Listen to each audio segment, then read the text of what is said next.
एक फौजी देश के लिए, देश की अस्मिता के लिए मर मिटने का काम करता है बाबू। लेकिन उस परिवार के ऊपर क्या बीतती होगी, हम तो बस मालिक से यही निवेदन प्रार्थना करूंगा कि हमारे अमर शहीद हवलदार कन्हैया लाल यादव जी के परिवार को मालिक गहरा दुख सहने की शक्ति प्रदान करें और ऐसे महान हस्ती को आप अपने श्री चरणों में उच्च स्थान दें और बहुत बहुत श्रद्धा सुमन अर्पित करते हैं ऐसे जवानों के लिए जो अपनी मचलती हुई जवानी को लेकर के सरहद हिंद पर ड्यूटी देने का काम करते हैं। 4 लाइन कवि जी हमारे भूमिका लिखलन का।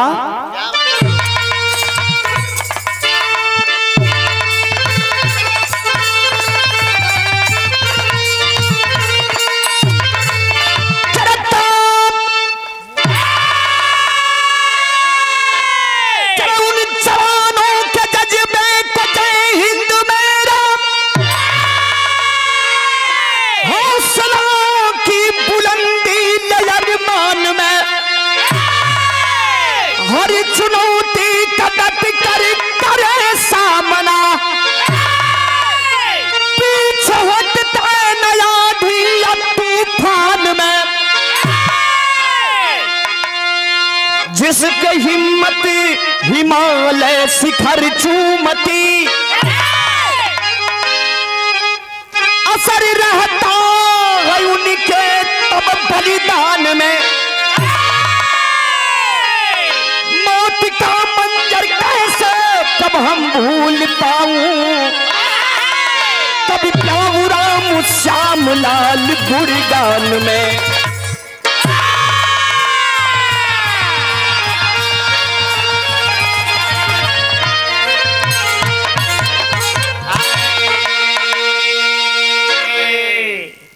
मौत का मंजर कब कैसे आ जाए, कभी बाबूराम श्याम लाल गुरगान में। अभी हम चल रहे हैं, आगे क्या होने वाला है कोई नहीं जानता। ठीक उसी तरह से हमारे जवान रोज सरहद हिंद पर अपने हथियार को लेकर के इस देश के लिए आए दिन ड्यूटी देने का काम करते हैं बाबूजी। लेकिन वही जवानन वदे हमारे कवि जी एक लाइन और लिखलन, बड़ा सुंदर एक लाइन यहाँ गजल का अंदाज लगल। अरे बाबा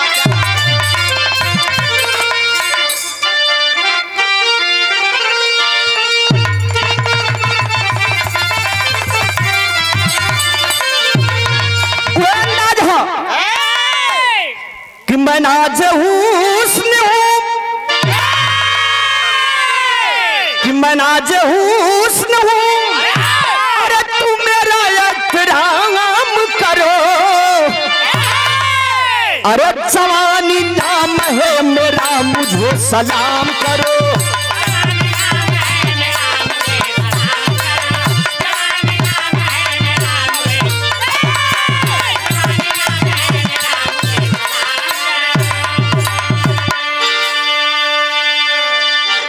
लेकिन जवान के प्रति, हमारे शहीद जवान के प्रति हमारे कवि जी भाव लिखलन का।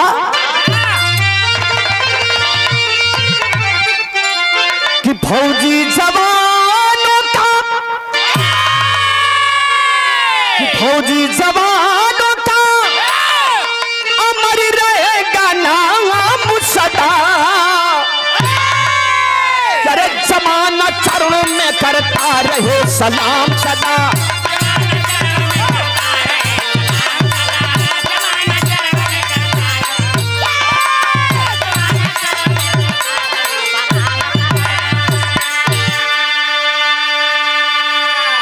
शुरुआत है मास्टर।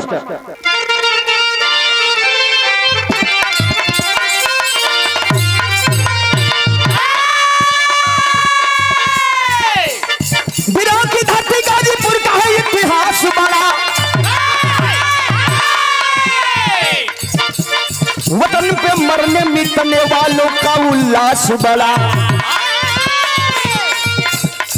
थाना भुड़पुरा गांव रामपुर बलभद्र शहीद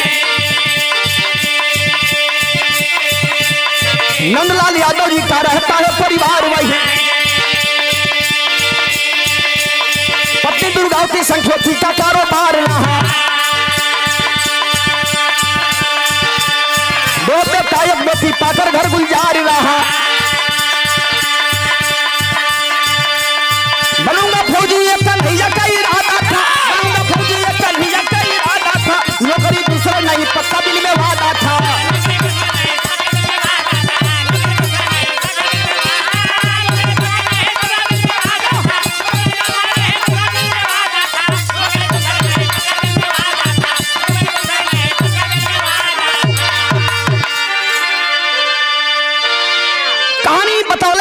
काम नहीं बा कहे कि आज विरहा खुद उनके पैतृक घर पर ही गवा रहल बा। अरे बा लेकिन बतावे के पड़ल भुरकुड़ा थाना के अंतर्गत यही रामपुर बलबहद।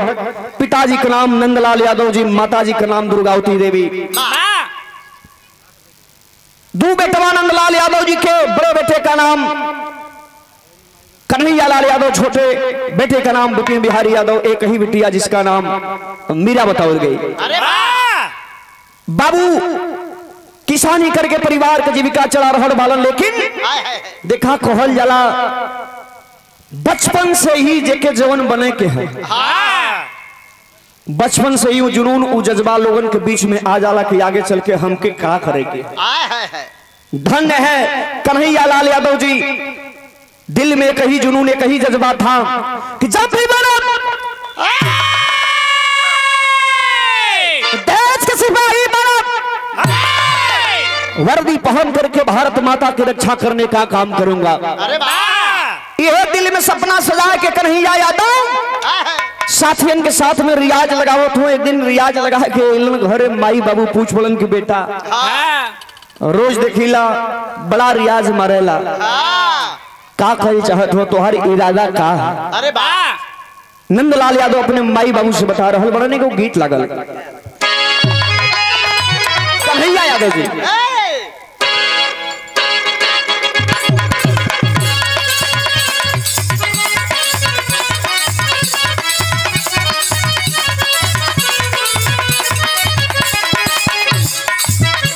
तर्ज का छोड़ा फर्ज पे आवा कन्हैया यादव अपने माई बाबू से कह रहा बड़न का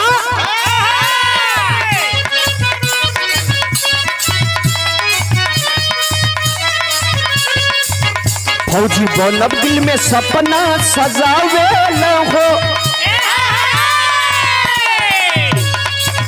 फौजी बनब दिल में सपना सजावे न हो, सुबह शाम रोज दौड़ लगावे न हो।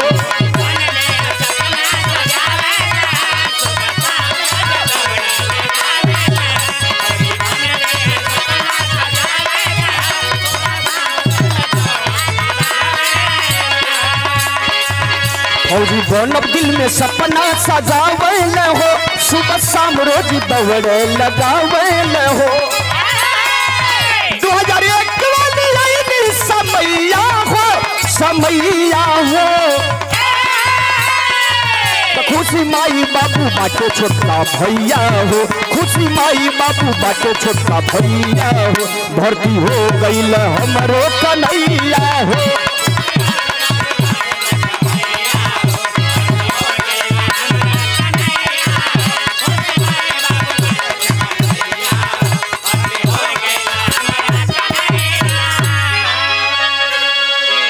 पढ़ाई लिखाई के साथ साथ रियाज चल रहल बाम, लेकिन आखिरकार कहल गई एक ना एक दिन मेहनत जरूर रंग लिया बेले। चाहे कोई भी क्षेत्र हो, कोई भी कार्य हो।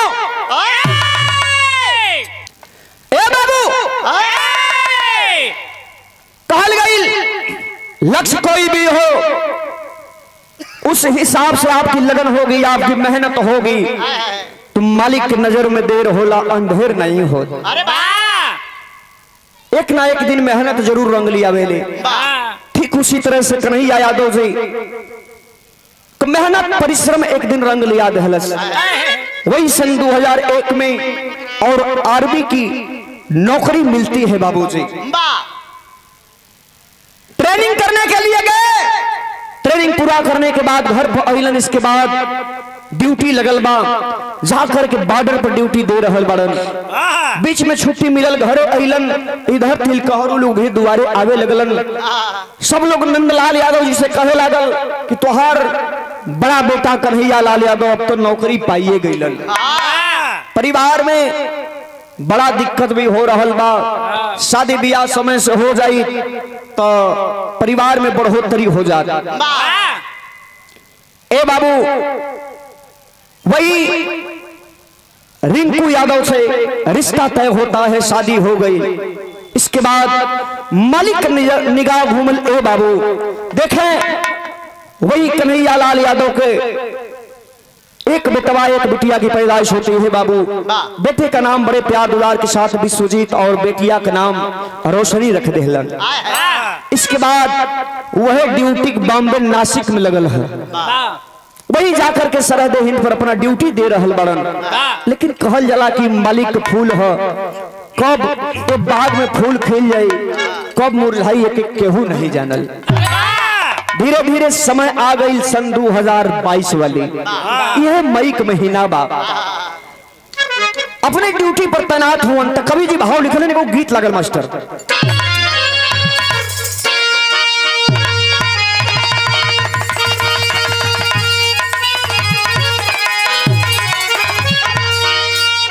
जैसन भाव वैसन तरस।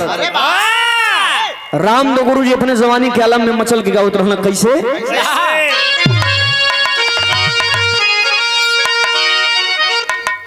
कैसे मास्टर?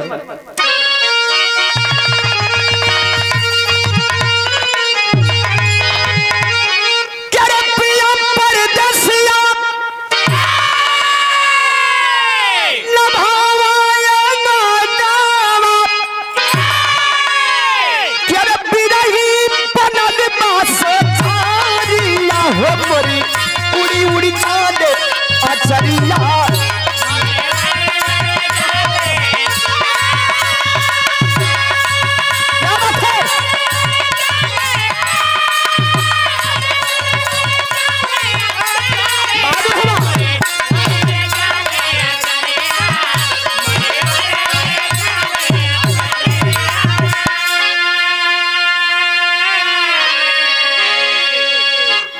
लेकिन इतना तर्ज है। कन्हैया यादव अपने ड्यूटी पर हो सोच रहल बड़न। हर एक जवान यही सोचता है कि जो हमें वर्दी मिली है, इस वर्दी में कभी आंच और दाग नहीं लगने देना है। यह बतिया हमारे कन्हैया भैया सोच रहल बानो। का सोचे मास्टर?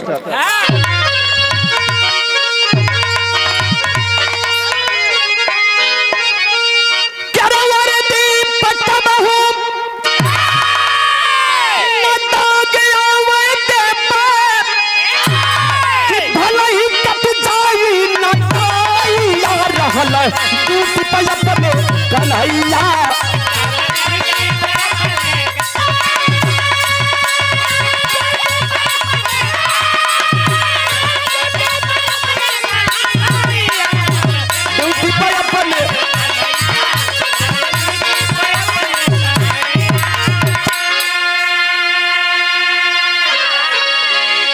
अरे तोरा के साम रूम पर जवनवा हल चाल घर कई के टेलीफोनवा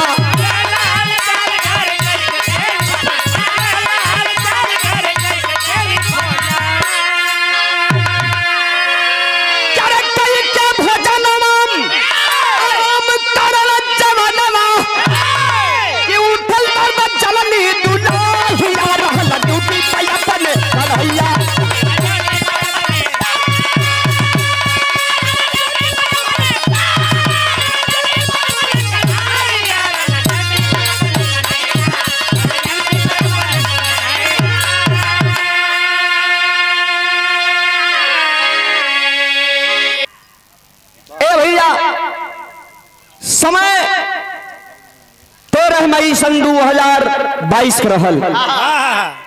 दिन भर ड्यूटी देहलन, ड्यूटी दे करके और रूम पर अइलन हम बाबूजी। ओ समय हमारे बिपिन बिहारी भैया के दोनों बेटवा वही रहलन।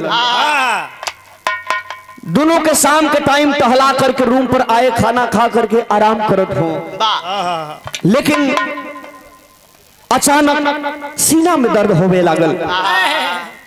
हद तक बाबूजी कुछ समय तक तो बर्दाश्त किए, लेकिन जब बर्दाश्त के बहरे होके लागल तब अपने धर्म पत्नी जी से कहलन, ए बाबू, वही रिंकू जी और लोगों के साथ में ले जाकर के हॉस्पिटल में एडमिट करते हैं बाबू, लेकिन डॉक्टर साहब देखते हैं दवा उपचार चल रहा है, स्वास्थ्य में कोनो सुधार नहीं भाई। घर पर खबर दी जाती है, यहाँ से विपिन बिहारी जी और लोगों को लेकर के बाबूजी वहां पहुंचे। इसके बाद स्थिति में जब सुधार नहीं आई तो आर्मी के जवानों की खबर दी जाती है, वहां आर्मी के जवान आए और लेकर के आर्मी हॉस्पिटल बॉम्बे में पहुंचे हैं, जहां दवा उपचार चल रहा बा ए बाबूजी।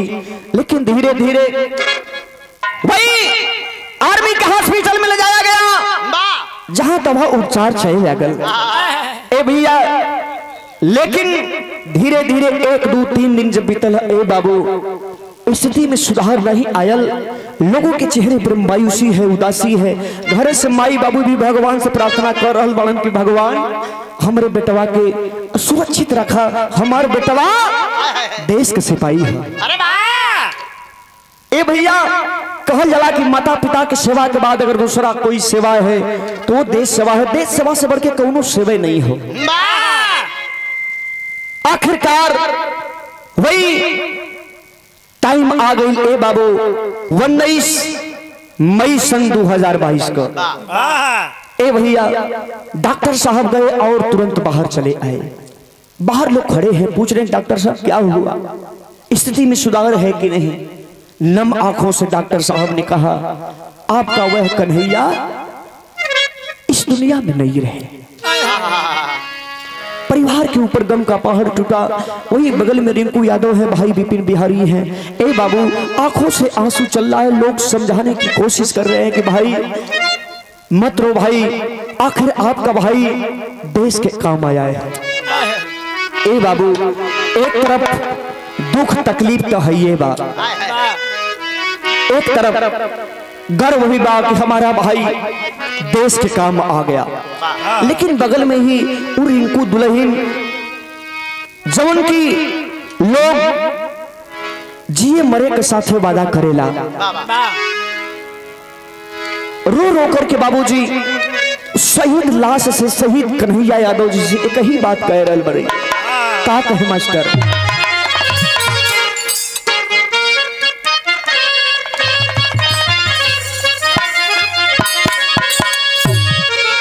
आंखों से आंसू चल रहा है।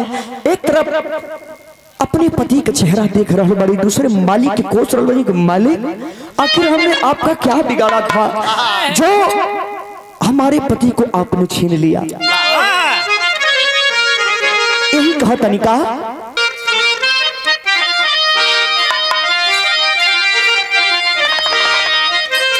कि रोवली रिंकू, कि रोवली रिंकू आंसुगार सुना सजना हो।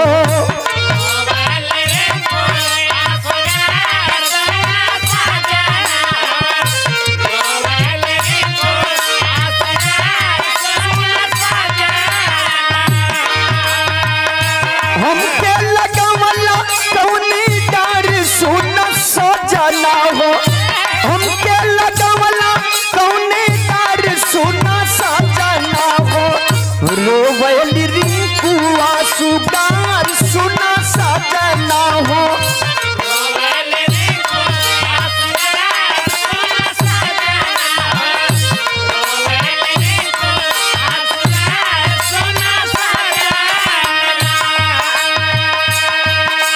स्वामी जी इन्हें कहत रहा, हम अपने बेटी बेटवन के विपिन बिहारी के भी बेटी बेटवन के पढ़ा लिखा के बढ़िया नौकरी दिलाई, लेकिन आज सगरो अरमान तो मिल कर देला। स्वामी जी आखिर हमार बेटी बेटवा तैयार नहीं हुआ, हम चाहिए आखिर क्या कहब हम उनसे।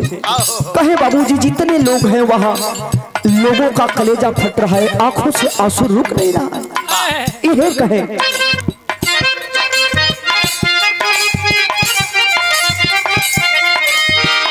बचवन के कैसे का सबूरवा बधाई।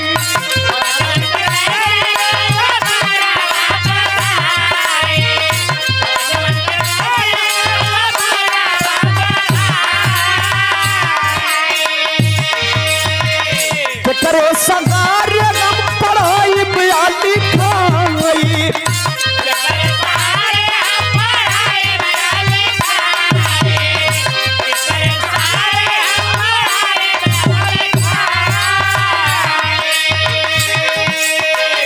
पढ़ला सनहिया कतर सुना सजना।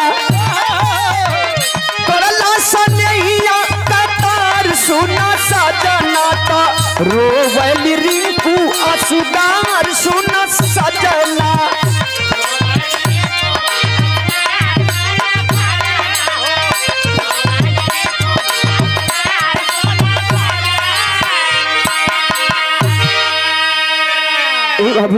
लोग सांत्वना दे रहल बाड़न। ए भैया वही लोग समझा बुझा करके और आर्मी की गाड़ी से लेकर के डेड बॉडी को और यही पैतृक गांव रामपुर के तरफ लोग चलल है। जैसे लोगों को खबर लगी, गाजीपुर के जिले के लोगों को, तमाम हमारे युवा लोग जा करके जगह जगह रोड पर और श्रद्धा सुमन लोग अर्पित कर रहल बा। लेकिन जैसे यही दरवाजे, उस दिन का मंजर तो हम लोगों ने अपने आंखों से देखा था बाबू। आखिरकार कन्हैया लाल के अंतिम दर्शन को लोग इंतजार कर रहे बड़े। जैसे लाश पहुंची, माता और पिताजी को लाश के पास में ले जाया गया कि कम से कम अपने बेटे का अंतिम दर्शन कर लीजिए। आखिरकार बाबूजी, माई बाबू रो पड़लन है। यही कह रहल बान कि बेटा, दुनिया के लोग यह सोचेला कि हमार बेटवा बढ़िया नौकरी पा जाई, बढ़िया पद पर रही तो बुढ़ोती के सहारा हुई। ए लाल, हम नहीं चलने की तू अस्पताल में छोड़ के चल दीबा, नहीं तो हम तुमके आर्मी को नौकरी ज्वाइन कर ही नहीं दी। ए बाबू, लोग समझावत बुझावत हूँ, लेकिन भाव लिखे के पड़ल।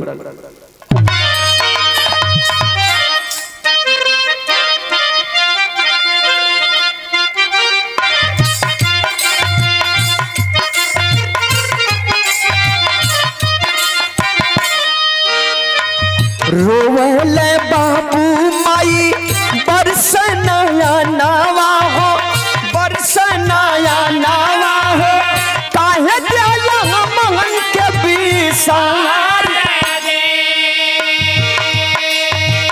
बहिया पकड़ के रोवे छोटका बिरनवा, छोटका होई के सहारा अब हमार। ए बाबू, सबकर दुख दुख है, लेकिन छोटका भाई विपिन बिहारी रोवत हुआ कि भैया परिवार के सहेजे का काम करत रहला। कहल जाला कि एगो बड़ भाई पिता के समान होला, लेकिन आज सब कुछ छोड़ के इतना बढ़िया से परिवार के विकास पर ला के आज कहाँ चल गया भैया। जितने लोग हैं सारे लोगों के आंखों में आंसू है बाबूजी। लेकिन ए भैया देखें, जोने समय लाश के लोग कफन दे करके और जो अंतिम क्रियाक्रम होला, शमशान का हट ले जाए के लोग जब तैयारी करता दे रहल बात शहीद कन्हैया लाल यादव के, वही उनके बेटे विश्वजीत और रोशनी कंधे पर ले करके और अपने पिताजी से एक सवाल कर रहे हैं। कहते हैं लोग, क्या कहते हैं रो रो करके,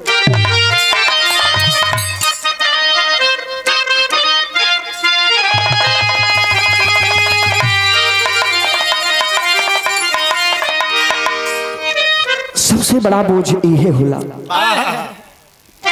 जवान बेटवा के कंधे पर पिता की लाश। इससे बढ़िया कौन बोझा हो सकेला। आखिर कंधा पर लेके आंख से आंसू चल रहा बा, दोनों रो के और अपने शहीद पिता से कह रहा बन का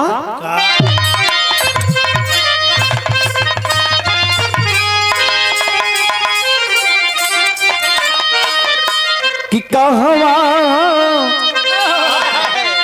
जाला पापा हो, कहवा जाला पापा हो, कहवा जाला पापा हो, ओढ़ के तिरंगा का फलवा कहवा जाला पापा हो।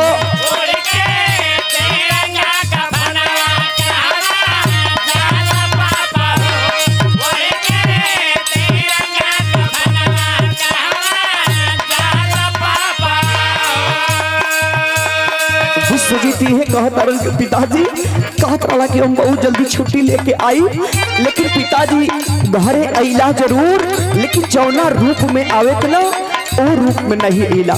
यह कहे कहवा जाला पापा हो, कहवा जाला पापा हो, कहवा जाला पापा हो, तोड़ी के तिरंगा का फलवा तहने जाला पापा हो।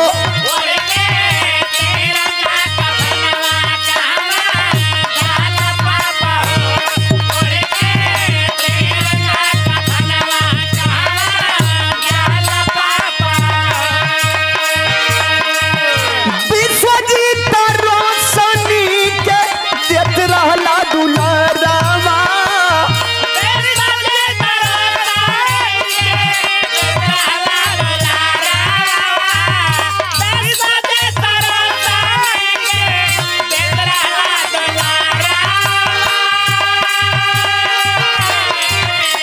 आज काहे मुहरे फेरला,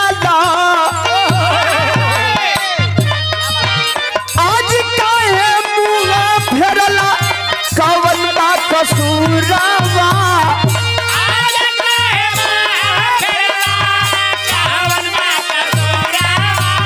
हवा जाला पापा हो, कहवा जाला पापा हो, कहवा जाला पापा हो, सबई करत बारूदनवा कहवा जाला पापा हो।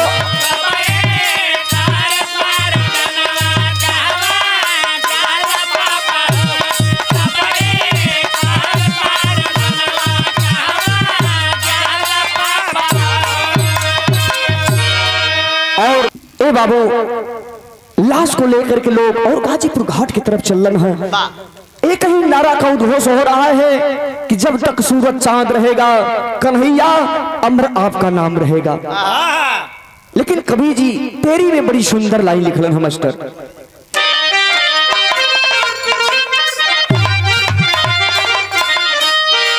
कि अरे मोरे राम गगन भी गम में आंसू बारिश, अरे गगन भी गम में आंसू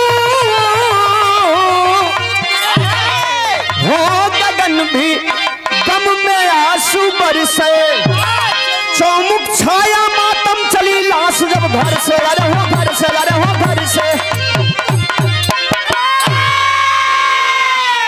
लोगों का हुजूम उमड़ा है, तमाम नेता प्रेता लोग भी पहुंचे हैं और गाजीपुर की तरफ चलन है।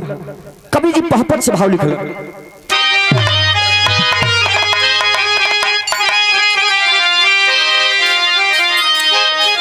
जंग सलाब काफी साथ में जाई लाश उठाई है, असदासु मन सब ही रहे चढ़ाई लाश उठाई है।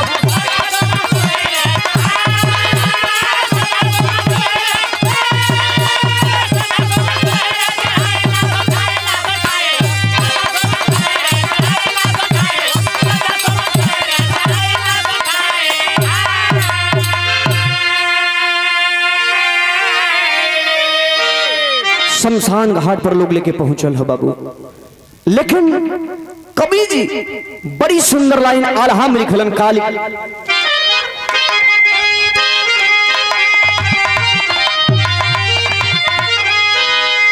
धन्य हिंदुस्तान धन्य, अरे गाजीपुर धरतिया भैया,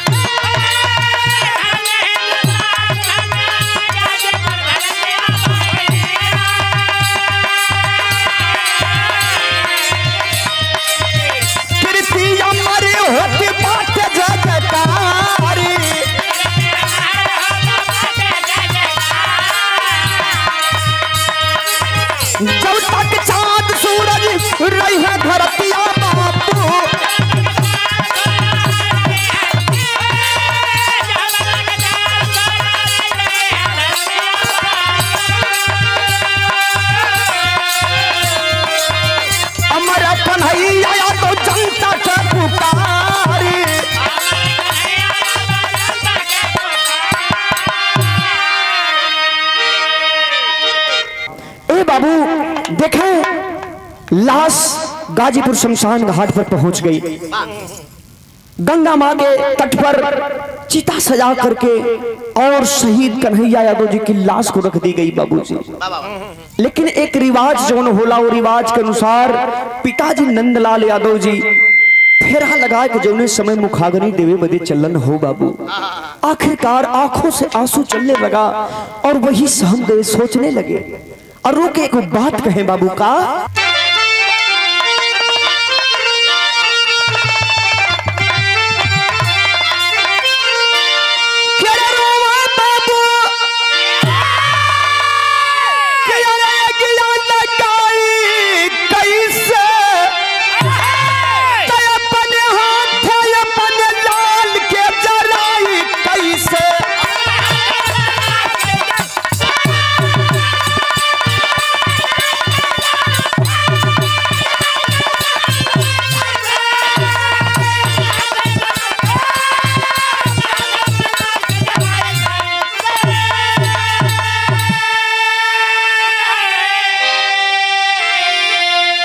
पिताजी रो रहल बाड़न कि आखिर जौने हाथी से हम अपने भोजन करौली अपने बेटा के, आज वही बेटा के कैसे हम आगी लगाई।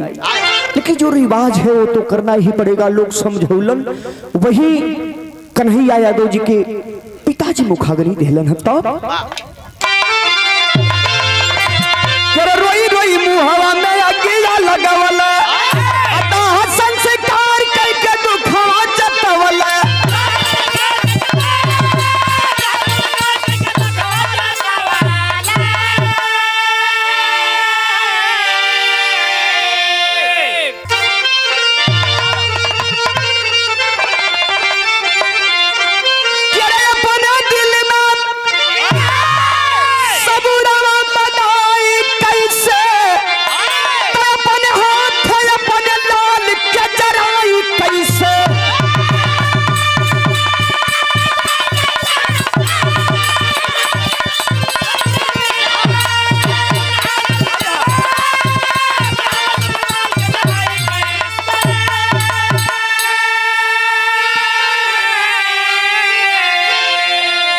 वही शहीद हवलदार कन्हैया यादव जी को लोग पंच तत्व में विलीन करते हैं बाबू। मालिक से निवेदन प्रार्थना करते हैं कि मालिक ऐसी महान हस्ती को अपने श्री चरणों में उच्च स्थान देना। बिरहा का लास्ट लाइन लिखे पड़ल, गुरु बिहारी लगन देव की राम भेज सेवा